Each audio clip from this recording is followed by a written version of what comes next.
बड़ी खबर आप जान लीजिए। प्रधानमंत्री मोदी आज राजस्थान के पोखरण में तीनों ही सेनाओं की स्वदेशी रक्षा क्षमताओं का प्रदर्शन देखने वाले हैं। तीनों सेनाओं के लाइव फायर और युद्धाभ्यास को भारत शक्ति नाम दिया गया है। थल सेना, वायुसेना और नौसेना लगभग 50 मिनट तक युद्धाभ्यास करके मेक इन इंडिया प्रोजेक्ट के तहत बने हथियारों का आज प्रदर्शन करने वाली है। इस अभ्यास के दौरान भारत में निर्मित अर्जुन टैंक, धनुष होवित्जर, तेजस लड़ाकू विमान और ALH ध्रुव हेलीकॉप्टर अपनी मारक क्षमता का प्रदर्शन करेंगे। रक्षा क्षेत्र में भारत की आत्मनिर्भरता के इस प्रदर्शन को देखने के लिए प्रधानमंत्री नरेंद्र मोदी के साथ chief of defence staff general Anil Chauhan, सेना प्रमुख जनरल मनोज पांडे भी मौजूद रहेंगे।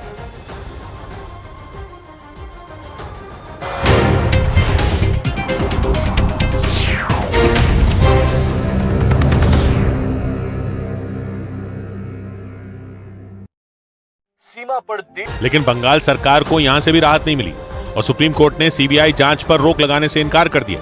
बंगाल सरकार की याचिका पर टिप्पणी करते हुए कोर्ट ने पूछ लिया कि इतने दिनों तक पुलिस आखिर शाहजहां शेख को गिरफ्तार क्यों नहीं कर पाई। क्योंकि 5 जनवरी को संदेशखाली में ED अधिकारियों पर हुए हमले का मुख्य आरोपी शाहजहां शेख काफी दिनों तक फरार था। करीब 55 दिन तक फरार रहने के बाद बंगाल की पुलिस ने 29 फरवरी को उसे गिरफ्तार किया था। इन 55 दिनों तक शाहजहां शेख कहां छिपा रहा, ये बात किसी को नहीं पता। शुरू में बंगाल सरकार ने मामले की जांच CID को सौंपी थी। हालांकि ED ने इसका विरोध करते हुए कलकत्ता हाईकोर्ट का दरवाजा खटखटा दिया था। बड़ी खबर आई दिल्ली से, जहां केंद्र सरकार ने देश भर में CAA यानी सिटीजनशिप अमेंडमेंट एक्ट लागू करने के लिए नोटिफिकेशन जारी कर दिया। लोकसभा चुनाव से ठीक पहले इसे केंद्र सरकार का बहुत बड़ा कदम माना जा रहा है। इस कानून के तहत 31 दिसंबर 2014 से पहले पाकिस्तान, बांग्लादेश और अफगानिस्तान से भारत आए हिंदू, सिख, बौद्ध, जैन, पारसी और ईसाई समुदाय के लोगों को नागरिकता दी जा सकेगी। केंद्रीय गृह मंत्री अमित शाह ने CAA पर अधिसूचना जारी करने की जानकारी सोशल मीडिया पर पोस्ट डालकर दी। उन्होंने बताया कि केंद्र सरकार ने नागरिकता संशोधन नियम 2024 की अधिसूचना जारी कर दी है। उन्होंने अपनी पोस्ट में आगे लिखा कि इस कानून से पाकिस्तान, बांग्लादेश और अफगानिस्तान में धार्मिक उत्पीड़न की वजह से भारत आए अल्पसंख्यकों को वहां की नागरिकता मिल जाएगी। यानी लोकसभा चुनाव 2024 से पहले मोदी सरकार ने बहुत बड़ा ऐलान कर दिया। नागरिकता संशोधन कानून लागू होने के बाद 3 पड़ोसी मुस्लिम देशों से आए गैर मुस्लिम लोगों को भारत की नागरिकता हासिल करना आसान हो जाएगा। देश भर में CAA लागू होने की खबर मिलते ही जश्न भी शुरू हो गया। और पश्चिम बंगाल के उत्तर 24 परगना जिले में बांग्लादेश से आए मतुआ समुदाय के लोगों ने नाचना गाना शुरू कर दिया। एक मंदिर के सामने इकट्ठा होकर मतुआ समुदाय के लोगों ने ढोल बजाकर जश्न मनाया और अपनी खुशी का इजहार किया। पश्चिम बंगाल में बांग्लादेश से आए मतुआ समुदाय के लोगों की अच्छी खासी संख्या है। ये सभी लोग लंबे वक्त से भारत में स्थायी नागरिकता दिए जाने की मांग कर रहे थे और CAA लागू हो जाने के बाद इन्हें भारत की नागरिकता देने का रास्ता बिल्कुल साफ हो गया। क्योंकि CAA के तहत भारत के 3 पड़ोसी मुस्लिम देशों से आए गैर मुस्लिम लोगों को नागरिकता देने का प्रावधान किया गया था। CAA के तहत पाकिस्तान, बांग्लादेश और अफगानिस्तान से आए उन लोगों को भारत की नागरिकता मिलेगी जिन्होंने दिसंबर 2014 तक किसी न किसी प्रताड़ना का शिकार होकर भारत में शरण ली हो। 5 साल पहले ही नरेंद्र मोदी सरकार ने इस दिशा में कदम उठाया था, लेकिन विरोध के बाद ये कानून ठंडे बस्ते में चला गया था। लेकिन 2024 के लोकसभा चुनाव से ठीक पहले केंद्र सरकार ने CAA लागू करके बहुत बड़ा दांव चल दिया। हालांकि इसके साथ ही पूरे देश में सुरक्षा बढ़ा दी गई। दिल्ली, लखनऊ और गुवाहाटी में पुलिस की टीम जगह जगह तैनात हो गई और सुरक्षा व्यवस्था कायम रखने के लिए फ्लैग मार्च किया। असम के गुवाहाटी शहर में भारी संख्या में पुलिस और नेशनल सिक्योरिटी गार्ड के जवान तैनात दिखाई दिए। कुछ संवेदनशील जगहों पर सुरक्षा घेरा बढ़ा दिया गया। CAA पर नोटिफिकेशन जारी होते ही उत्तर प्रदेश में भी पुलिस अलर्ट मोड में आ गई। राजधानी लखनऊ में पुलिस की टीम फ्लैग मार्च करती नजर आई। उत्तर प्रदेश में DGP ने संवेदनशील जिलों में ज्यादा फोर्स की तैनाती के निर्देश जारी कर दिए।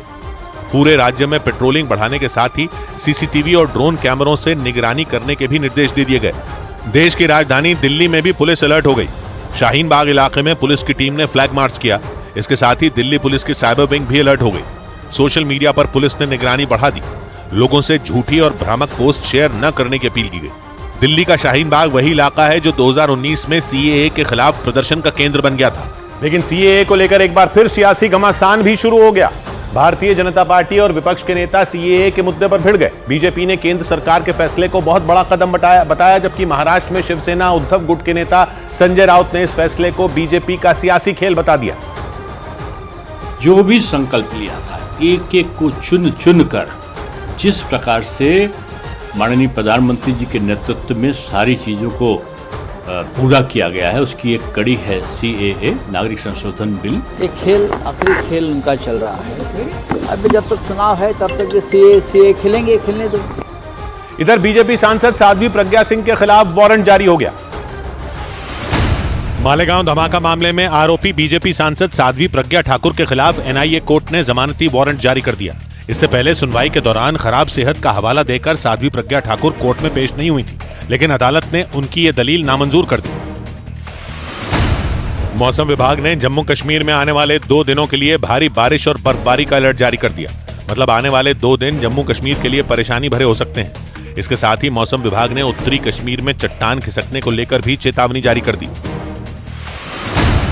बेंगलुरु में पीने के पानी की समस्या को देखते हुए कर्नाटक और तमिलनाडु में कावेरी नदी के पानी को लेकर विवाद बढ़ गया। कर्नाटक सरकार ने दावा किया कि कावेरी नदी के पानी पर उनका अधिकार है और वो तमिलनाडु को कावेरी नदी का पानी नहीं देंगे। कावेरी नदी का जलस्तर गिरने की वजह से ही बेंगलुरु में पानी की सप्लाई नहीं हो पा रही है। पश्चिम बंगाल के संदेश खाली को लेकर चल रहा सियासी घमासान थमने का नाम ही नहीं ले रहा। वहां के सिलीगुड़ी में उस वक्त बवाल हो गया जब संदेश खाली में रहने वाली महिलाओं पर हुए अत्याचार के विरोध में बीजेपी के छात्र संगठन ABVP ने सड़क पर उतरकर प्रदर्शन किया।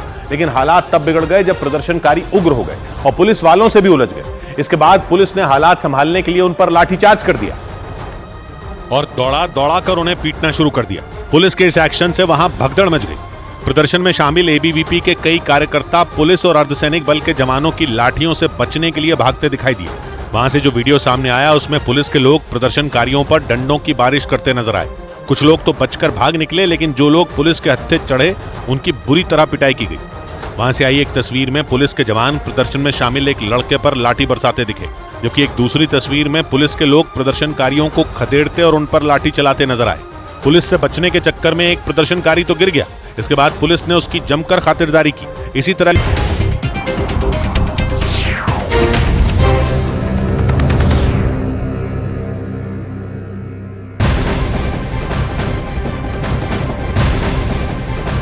और बड़ी खबर इस वक्त की आप जान लीजिए, पूरे देश में CAA यानी कि नागरिकता संशोधन कानून लागू हो गया है। सोमवार को केंद्र सरकार ने इसके लिए नोटिफिकेशन जारी कर दिया। देश में यह कानून शरणार्थियों को नागरिकता देने के लिए लाया गया है। इसमें हिंदू, सिख, बौद्ध, पारसियों को नागरिकता देने में आसानी अब होगी। इसके साथ ही नोटिफिकेशन में यह भी कहा गया है कि इस कानून की वजह से किसी भी भारतीय की नागरिकता नहीं जाएगी। यह बड़ी खबर इस वक्त की। CAA पूरे देश में लागू हो गया है। इसमें हिंदू, पारसी, सिख, बौद्ध, इन तमाम शरणार्थियों को नागरिकता देने का कानून यह है। लेकिन किसी भी भारतीय की नागरिकता इस कानून से जाएगी ऐसा नहीं है। केंद्र सरकार की तरफ से यह बात भी बता दी गई है।